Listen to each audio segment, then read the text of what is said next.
Graça e paz do Senhor Jesus a todos, bem-vindos novamente à Palavra de Deus Diária. Hoje nós vamos continuar uma história que começou ontem, a história de Mica, e associado à traição de uma das tribos conhecida como a tribo de Dan.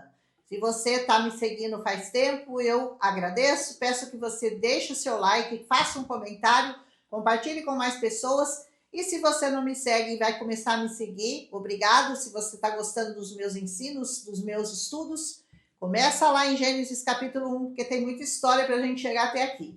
Nós estamos em Juízo 18. Ontem nós falamos de um homem chamado Mica, que morava nas montanhas de Efraim e que começou a fazer um culto idólatra. Contratou um sacerdote, um levita, para ficar ali com ele, pagando, remunerando, enfim, fazendo tudo errado, tudo que desagrada ao Senhor, mas isso vai custar caro para ele, quando ele achou que estava tudo bem, vai dar tudo certo para mim, não vai ser bem assim. A tribo de Dan ainda não tinha recebido a sua terra, a herança, e eles estavam procurando um local para se estabelecer. Versículo 1. Então, o que eles fazem? Eles enviam 5 guerreiros de Zorá e de Estaol para espionarem a terra. Eles, então, vão para os montes de Efraim e lá eles passam a noite na casa desse Mica, que nós vimos ontem no capítulo anterior, versículo 2. Reconheceram a voz do levita que morava lá, perguntaram a ele o que ele estava fazendo ali, versículo 3. Aí o jovem conta a sua história, diz que ele fora contratado para ser sacerdote, versículo 4. Eles lhe pedem, então, para que perguntasse a Deus se a viagem deles, da tribo de Dan, seria bem sucedida. E ele diz para eles que sim, que seria, que podiam ir em paz. Versículos 5 e 6. Eles, então, vão até Laís, e lá eles veem que o povo estava tranquilo, despreocupado e que nada lhes faltava. Versículo 7. Voltam para Zorá e para Estaol e contam aos seus irmãos que eles deveriam atacá-los, atacar o povo de Laís, porque a terra era boa e estava desprotegida. Olha que traidores, né? Versículos 8, 9 e 10. Então, 600 homens da tribo de Dan vão para Laís, mas antes eles acampam perto da casa do Mica. Versículos 11 e 12. Os 5 espias contam que naquela casa havia ídolos e um manto sacerdotal, os quais eles vão furtar. Versículos 13, 14 e 15 desse capítulo. Então o levita lhes pergunta por que eles estavam fazendo aquilo. E eles o convidam para ir com eles e lhe servir como sacerdote. E ele, sem pestanejar, sem pensar duas vezes, pega as imagens, pega aquele manto sacerdotal e vai com eles. Versículos 16 até 20 conta isso para nós. O Mica vai atrás deles, quando ele percebe o que aconteceu, tentando recuperar os seus deuses. Mas eles o ameaçaram e seguem seu caminho, deixando Mica desolado. Versículos 22 a 26. Lá em Laís, o que acontece? Eles atacam a cidade, matam todos daquela cidade, reconstroem a cidade e se estabelecem nela. Versículos 27 e 28.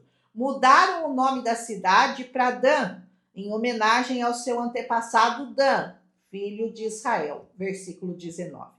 Eles levantaram para si o ídolo, e Jonatas, filho de Gerson, neto de Moisés, e seus filhos foram sacerdotes da tribo de Dan, até que o povo foi para o exílio. Versículo 30. Que coisa triste, né? Assim, eles ficaram com o ídolo feito por Mica durante todo o tempo em que o santuário de Deus esteve lá em Siló. Versículo 31. Aqui nós vemos o cumprimento de uma profecia. A profecia que foi escrita a respeito da traição que haveria na tribo de Dan, que está descrita em Gênesis 49, 17. Diz assim: Dan será uma serpente à beira da estrada, uma víbora à margem do caminho, que morde o calcanhar do cavalo e faz cair de costas o seu cavaleiro.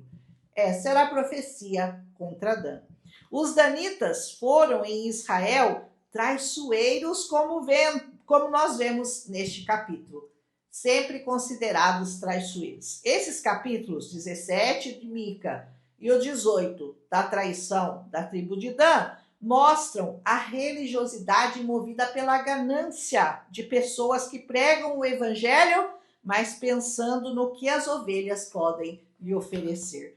O levita, que a Bíblia mostra para nós, é um exemplo de alguém que se vende por pouco, que aceita adorar ídolos e que vai embora quando a oferta é maior. Lembra que ele estava vagando, o Mica ofereceu dinheiro, prata, comida para ele aceitou. Aí quando passou a tribo de Dan, que ofereceu um pouco mais, ele pegou os ídolos e foi embora para a tribo de Dan. Já a tribo de Dan foi responsável por disseminar uma falsa religião israelita. Essas tribos foram levadas cativas mais tarde por conta desse culto idólatra, o que confirma que a idolatria leva a um único lugar, ao exílio e ao cativeiro. Eram infiéis e, como eles não foram capazes de expulsar os filisteus de suas terras, passaram a procurar outros lugares para se estabelecer. Nenhum personagem nessas histórias serve como modelo de conduta para mim, para você, para qualquer um de nós que queremos verdadeiramente servir ao Senhor. Mica era ladrão e idólatra. O levita, mercenário e idólatra. A tribo de Dan, os danitas, saqueadores sem lei. Infelizmente, é o que mostra esse capítulo. Então, vamos prosseguir aqui no livro de Juízes, aprendendo com esse povo as lições que Deus quer nos ensinar, com bons e com maus exemplos, com obediência e com desobediência, e conferir o fim de cada um deles. Como eu digo, a Bíblia é recheada de exemplos e você tem que escolher qual você quer seguir. Se você quer seguir o exemplo dos obedientes e daqueles que amam a Deus e que o servem verdadeiramente em obediência e o servem em espírito e em verdade, ou se você quer se parecer com esses que traíram a religião israelita. Mesmo naquele tempo, eles sabiam muito bem que não podiam adorar ídolos, que não podiam fazer ídolos de pau, de pedra, de barro. Eles sempre souberam disso. Então, por isso, esses capítulos são muito importantes, porque eles vão mostrando a direção que aquele povo estava tomando. Que nós possamos entender cada capítulo e a sua mensagem. E se você tem uma outra revelação, deixa aí nos comentários para nós sabermos o que você entendeu, o que Jesus, o que o Senhor, o Espírito Santo te mostrou de mais especial nesse capítulo. E amanhã a gente volta com os Juízes, capítulo 19, se o Senhor nos permitir. Um abraço em Cristo Jesus e não esquece de deixar o seu like. Obrigada, até amanhã. Milagre visitou a minha casa, saber